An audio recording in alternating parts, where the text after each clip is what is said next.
नमस्कार दोस्तों, आइए बात करते हैं आरिफ अजाकिया जी के बारे में। ये एक पाकिस्तानी नागरिक हैं और वर्तमान समय में इंग्लैंड में अपनी जॉब कर रहे हैं। इसी के साथ ही इनके बारे में ये भी बताते चलें कि ये एक मुस्लिम परिवार में पैदा होकर भी किस प्रकार से सनातन से अपने आप को जुड़ा हुआ पाते हैं, किस तरह से सनातन में अपनी जड़ों को खोज रहे हैं, क्या भारतीयता और सनातन के बारे में इनके विचार हैं। आइए इन्हीं से जानकारी प्राप्त करते हैं। देखें, मैं एक और चीज कह दूं कि मैं अपने आप को सनातनी कहता हूं, और मैं कहता नहीं हूं, मैं मानता हूं कि मैं सनातनी हूं। एक किसी मुसलमान से आप जाके पूछेंगे कि तुम्हारी ख्वाहिश क्या है, तो वो कहेगा मुझे मक्का जाना है, मुझे मदीना जाना है, मुझे फलां मुसलमान के ज़ियारत करने जाना है। मुझसे पूछें तो मेरी ख्वाहिश ये है। मैं इस प्रोग्राम के तवज्जुह से भी कोई भी मेरे को इसमें हेल्प आउट कर सकता है, तो मेरी एक दिली ख्वाहिश है कि मरने से पहले मैं ये 4 यात्राएं कर लूं। मैं सोमनाथ जी में जाना चाहता हूं। बहुत जुल्म किया है मेरे पुरखों ने सोमनाथ जी के ऊपर, और मेरे पुरखों पे भी जुल्म हुआ है। जब महमूद गजनवी ने हमला किया था तो मेरे पुरखों का इलाका था वो। मेरे घर की औरतों को उठा के ले गए थे ये। मेरे लोगों के हमारे किसान फैमिली थी, तो हमारे लोगों के खेत जलाए गए थे, हमारे घर तोड़े गए थे, मेरे बाप दादाओं को उठा के गुलाम बनाया गया था, गजनी दिमश्क बाजारों में जाके बेचा गया था। मेरे लोगों पे जुल्म हुआ था। लेकिन बाद में हमारे लोगों को किन हालात में कन्वर्ट होना पड़ा, तो आफ्टर ऑल एक मुसलमानों की तरफ से ये मजालिम थे, तो मैं वहां जाकर क्षमा चाहता हूं, वहां पे अपनी अकीदत दिखाना चाहता हूं सोमनाथ जी के पास। मैं केदारनाथ जाना चाहता हूं, मैं अयोध्या जाना चाहता हूं, मैं काशी विश्वनाथ जाना चाहता हूं। मैं इन 4 जगहों की जियारत करके अपने पुरखों की आत्माओं को शांति देना चाहता हूं।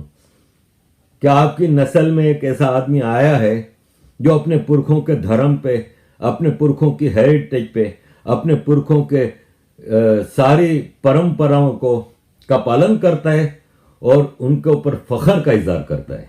ये मेरी ख्वाहिश है। आई होप कि मैं किसी दिन ये अपनी ख्वाहिश पूरी कर सकूंगा। तो मैं तो इस किस्म का सनातनी हूं। तो दोस्तों, ये थे आरिफ सर के भारतीय संस्कृति के बारे में विचार। इसमें उन्होंने बताया कि वो भारत की यात्रा करना चाहते हैं, भारत के प्राचीन तीर्थ और मंदिरों के दर्शन करना चाहते हैं। इसके विपरीत भारत में ही रहने वाले कुछ लोग ऐसे भी हैं जो लगातार भारतीय संस्कृति को हीन और तुच्छ बताने की चेष्टा करते रहते हैं। भारतीय संस्कृति के प्रति उनके मन में पता नहीं किस प्रकार की कुंठा और द्वेष है कि वो लगातार भारतीय संस्कृति पर हमला करते रहते हैं। और आइए आरिफ सर ने इनके बारे में क्या कहा, देखते हैं इस वीडियो के अगले भाग में। ये देखें कि आपका मुकाबला किससे है, ये जरा देखिए। मैं डॉक्टर शफीकुर रहमान बर्क, जिसे लोकसभा का रुकन मुंतखब किया गया है, खुदा के नाम से हलफ उठाता हूँ कि मैं भारत के आईन पर जो कानून के बमूजिब तय पाया है एतकाद रखूँगा और उसका वफादार रहूँगा। मैं भारत के इक़्तिदार आला और सालमियत को बरकरार रखूँगा और जिस ओहदे को मैं संभालने वाला हूँ उसके फ़राइज़ वफादारी से अंजाम दूँगा। और कॉन्स्टिट्यूशन ऑफ इंडिया जिंदाबाद। और जहाँ तक देखिए वंदे मातरम का ताल्लुक़ है, वो it is against the Islam, we can not follow it.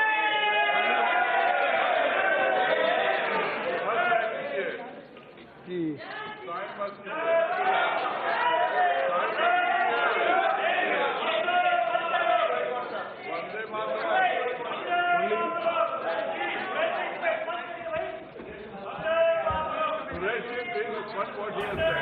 इस टाइप के लोग जो असेंबली में पहुंच गए और इनका मजहब इतना कमजोर है कि एक वंदे मातरम कहने से इनका मजहब खतरे में पड़ जाता है, इनका ईमान खतरे में पड़ जाता है। एक वंदे मातरम कहने से जय श्री राम तो दूर की बात है इनसे बुलवाना। ये बेगैरत लोग हैं, चाहे असेंबली में पहुंच गए, इनको इस कंट्री में, इस मुल्क ने इतना मान दिया, इतना सम्मान दिया, लेकिन इसके बावजूद ये अपने आप को बदलने को तैयार नहीं है। ये आज भी उसी सुपीरियरिटी कॉम्प्लेक्स का शिकार हैं। और ये सुपीरियरिटी कॉम्प्लेक्स इनका भूत है ना, दुनिया उतारने पे आ गई है अब। खास तौर पर हम अफगानिस्तान में जो देख रहे हैं ना सूरत हाल, इसके बाद दुनिया को पता चल गया है कि इस किस्म के मुसलमानों का मजहब क्या है। तो ये सारी चीजें हैं, आपको ये देखना होगा कि आपका इन लोगों से मुकाबला है तो कम से कम आपस में तो आप यूनाइटेड रहें। यही तो बदकिस्मती रही है ना भारत की, कि जयचंद आ जाते हैं, फिर मुट्ठी भर अंग्रेज आकर 200 साल यहां पर हुकूमत इसलिए करते रहे कि इनके साथ यहां के राजे महाराजे मिल गए थे। तो आज तो कम से कम अब हमें यूनाइटेड होने की जरूरत है। हमारे लिए सबसे बड़ा प्रॉब्लम इस टाइप के लोग हैं। काचू जी जस्टिस रहे भारत के, फेसबुक पे स्टेटस लगाते हैं कि सूरह निसा में कहा गया है कि औरत मर्द से कमतर है, औरत को आदमी मार सकता है, औरत कमजोर है, आदमी की गुलाम है, वगैरह वगैरह। सूरह निसा कुरान शरीफ को कोट कर रहे हैं और फिर सिर्फ 27 मिनट में वो अपना स्टेटस डिलीट कर देते हैं। लोगों ने पूछा कि भाई क्यों डिलीट किए, तो अगले दिन कहते हैं जी मुझे मुसलमानों के मैसेजेस आए तो मैंने महसूस किया कि नहीं यार फिर मसला हो जाएगा, मुसलमान नाराज हो रहा है और उनके ऊपर वो होता है, इसलिए मैंने हटा दिया वो स्टेटस।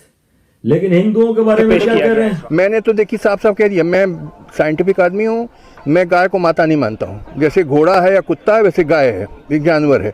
और दुनिया खाती है गाय बीफ, अमेरिका खाती है, यूरोप खाती है, अफ्रीका खाते हैं, चाइना, रशिया, ऑस्ट्रेलिया, इवन ये अफगानिस्तान, पाकिस्तान, थाईलैंड, हमारे हिंदुस्तान में भी। अभी मैं केरल होके आया हूँ तो मैंने वहाँ बीफ खाया। क्या कोई बुरी चीज़ नहीं है, दुनिया खाती है। आप वो सब बुरे लोग हैं, आप ही साधु संत हैं। हद कर दी पागलपन की। गाय को माता मानना और पूजा करना निहायत बेवकूफ़ी की बात है। गाय एक जानवर है, जैसे घोड़ा और कुत्ता होता है वैसे, उससे ज़्यादा मैं नहीं मानता हूँ। अकल की इस्तेमाल करो कि अकल बिल्कुल खो गई तुम्हारी। गाय माता है, गाय देवी है, पागलपन की बातें दिखाता है। दुनिया के सामने अपना मजाक उड़वा रहे हो। लोग सोचते हैं कि ये गधे हैं हिंदुस्तान में और कुछ नहीं। हिंदुओं की नाराजगी की इनको परवाह नहीं है। ये है आज का सिक्युलर हिंदू। भाई आप कहते हो कि हिंदू जाहिल है, गाय को भगवान मानता है, तो सूरह निसा में आपने जो मुसलमानों की जहालत के बारे में स्टेटस लगाया था वो क्यों हटाया? फिर आप तो जस्टिस थे। ये है आपका जस्टिस। बकरा ईद पे हजारों लाखों जानवर काट दिए जाते हैं, कभी उस पर भी बोले मुसलमानों को कि ये तुम्हारी जहालत है? देखो KFC है ना, वो रोज की लाखों मुर्गियां काट देता है। वो एक सिस्टम है खाने के हिसाब का। ये जो बकरा ईद पे होता है ना, ये सड़कों पे होता है, खुला नंगा खून बहाया जाता है, बच्चे बच्चे के ऊपर इसका असर पड़ता है। आप एक वायोलेंस को वो प्रमोट करते हैं। जस्टिस काचू साहब को चाहिए कि जरा शर्म करें और इस किस्म के मामला पे भी बोलें, तो फिर हमें कोई एतराज नहीं अगर आप गाय के बारे में भी कुछ कहते हैं। लेकिन ये वन साइडेड सिक्युलरिज्म आप लोगों का सिर्फ एंटी हिंदुइज्म ही है। मुसलमानों के बारे में सिर्फ 27 मिनट में आप स्टेटस हटा देते हैं। यह है, आपको शर्म आनी चाहिए अपने आप को जस्टिस कहते हुए। फिर ये जावेद अख्तर साहब हैं। जावेद अख्तर का तो मैं क्या बोलूं, मैं कहता हूं कि जावेद अख्तर जैसे लोगों को मुंह काला करके गधे पे बिठा के पूरे भारत में इनके चक्कर लगाने चाहिए। ये बेगैरत इस मुल्क ने इन लोगों को इज्जत दी है। इसने आज तक किसी हिंदू राजे के बारे में अच्छी बात नहीं की, लेकिन जब लेके बैठेगा अकबर की तारीफें करेगा, शाहजहां की तारीफें करेगा। कहता है कि ओबामा जो है उसका बाप काला था, कीनियन था, लेकिन ओबामा अमेरिका का सदर बन सकता है। तो शाहजहां तो इधर ही पैदा हुआ था, तो शाहजहां को आप कैसे इन्वेडर कह सकते हैं? तो भाई साहब, ओबामा का बाप अमेरिका में फतह करने नहीं आया था। शाहजहां के परदादा बाबर आया था ना, तो उसने यहां पे लाखों हिंदू मारे थे, जबरदस्ती कन्वर्ट किए थे। शाहजहां ने 20 साल तक, जब इंडिया में कहत था फैमिन था, भूख से लोग मर रहे थे, तो 20 साल तक ताजमहल बनाता रहा। हजारों हिंदुस्तानी मजदूर इसके लिए बेगार करते रहे, बॉन्डेड लेबर करते रहे। जावेद अख्तर साहब, ज्ञानी बनते हो तो कुछ शर्म करो अपने आप को ज्ञानी कहते हुए भी। ओबामा का बाप यहां पे इन्वाइट करने नहीं आया था, शाहजहां के बाप दादा यहां पे इन्वाइट करने आए थे। फिर Obama was an elected president of America. Shahjahan तो यहां पे जद्दी पुश्ती बाप दादा की तो राज लेके चला था। 75% इसका हिंदू खून था, राजपूत था। खुद क्या था? मुसलमान था ना। 75% हिंदू खून था तो हिंदू क्यों नहीं बना? फिर शाहजहां के बेटे ने इस मुल्क पे क्या जुल्म किए हैं? औरंगजेब ने अपने बाप दादाओं ने जो जजिया हटाया था, इसका अकबर ने वो जजिया वापस कायम किया। जजिया is a tax taken only from non Muslims. और ये बदकिस्मती है इस भारत की कि आज भी इस भारत में सबसे ज्यादा जगहें औरंगजेब के नाम पे हैं। मैं पूछता हूं कि औरंगाबाद शहर में रहने वाले लोग औरंगजेब के जमाने में जजिया देते थे, एक भयानक टैक्स जो कि सिर्फ इसलिए लिया जाता था कि आप मुसलमान नहीं हो। उनको आज उसी औरंगजेब के नाम पे कायम शहर औरंगाबाद में रहना पड़ रहा है। यह सिर्फ आपको भारत में ये चीजें मिलेंगी और कहीं ये चीजें आपको नहीं मिलेंगी।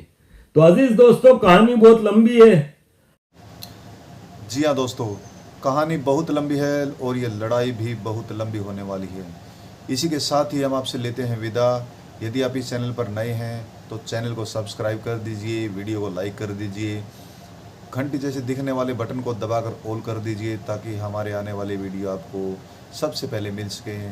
इसी के साथ ही वंदे मातरम, जय हिंद, भारत माता की जय, नमस्कार।